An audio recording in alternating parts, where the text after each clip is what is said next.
Hi, I'm Rick Conlow. Our topic today is how to survive a bad boss. We could even add how to survive and thrive with a bad boss. I know because I've had a few in my life, just as I'm sure that you have. You know, a few points I want to share is that horrible bosses aren't just in the movies. Did you see that movie about it? It was kind of funny. But the truth is, a bad boss is no laughing matter. I mean, they can be mean, they can yell and swear and scream, they treat you abusively, or they don't help you, they don't give you any opportunity for growth, they get in your way, they affect your pay, and then that all leads to negative emotions. You know, that negativity to the boss spills over on us with anxiety, frustration, and even a bad attitude that we could get. So I want to talk to you about how we can begin to turn that around. Now, research shows that 82% of managers fail out there. So there's lots of bad bosses to deal with. And the National Institute of Health shows that 77% of employees will say they have extreme stress at work. And the number one reason why people quit a job is they have a bad boss.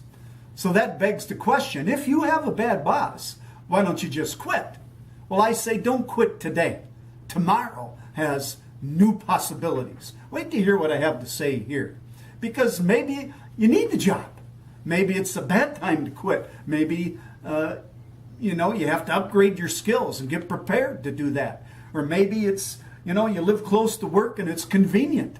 I don't know what the reason may be. But don't quit today.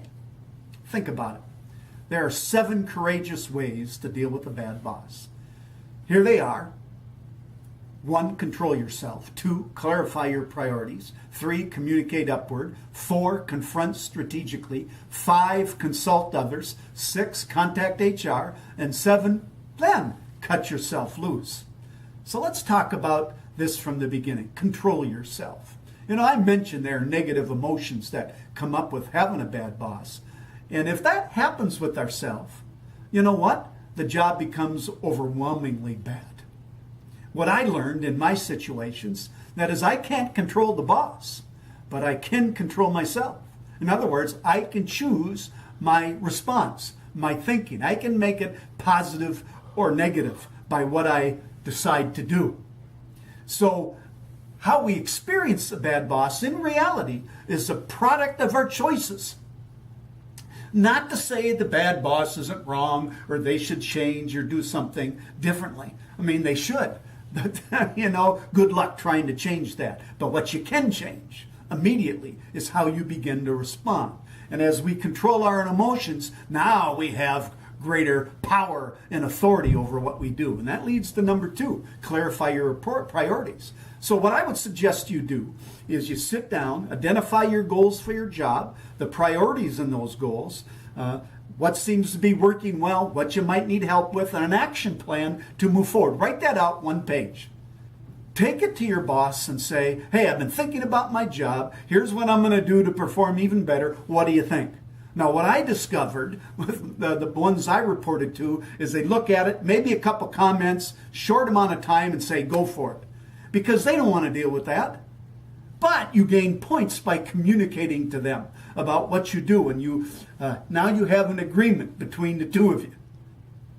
And then 3rd, communicate upward. That means no surprises with the bad boss. They don't like surprises. They get upset about them. They yell and scream, especially bad news. So what you do is make sure you have a meeting time set up. Once a week, every couple weeks, once a month, whatever you can get out of the bad boss where it isn't too much, just enough to keep them updated, and then, out of your hair, so to speak.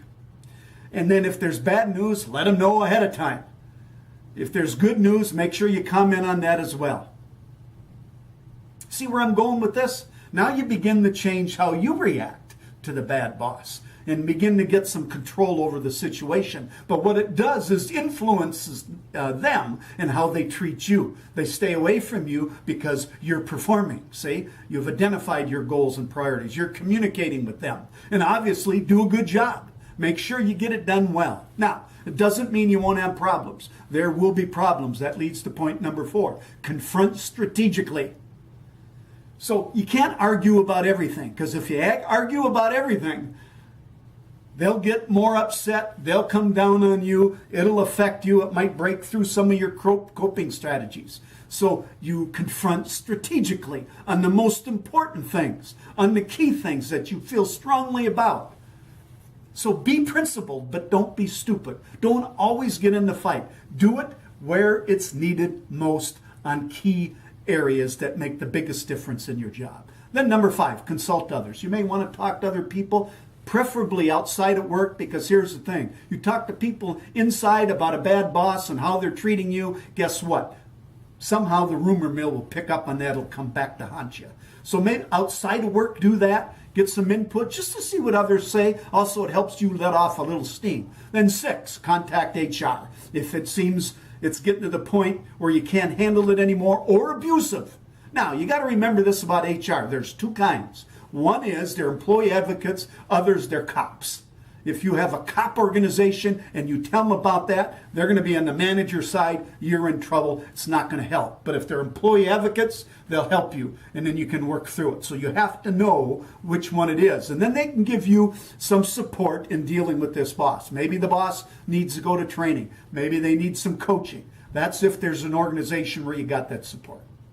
And number 7, you've tried all these. Maybe it gets better for a while. Maybe it gets better a long time. You can stick it out. Things change. Usually what happens with bad bosses is they either get promoted up because people think they're good and they like them being tough, or they get fired at some point in time.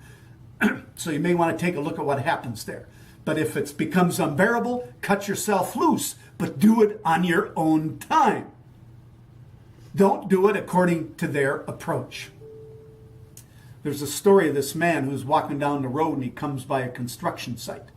He sees this man with a sledgehammer pounding some rocks. He says to the guy, "What are you doing?" The guy says, "My job is to pound rocks."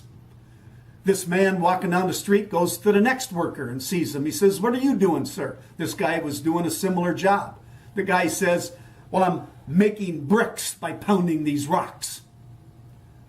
And the guy goes, "Oh," and then he walks a little further, comes up to the third guy.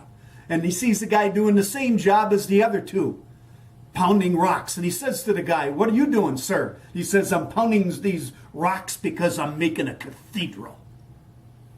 You see the difference in perspective? If we change our perspective in what we're doing, we can be much more successful in dealing with this boss. And then also remember this: no one can stop you from dreaming but yourself.